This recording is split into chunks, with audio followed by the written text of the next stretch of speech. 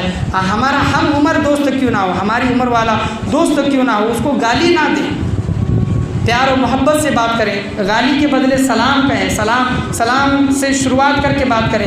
پہلے دن، دوسرے دن، تیسرے دن اس آپ کے دوست کو عجب لگے گا کہ یہ کل تو مجھے گالی دیتا تھا، آج سلام کر رہا ہے، اس کو کیا ہوا؟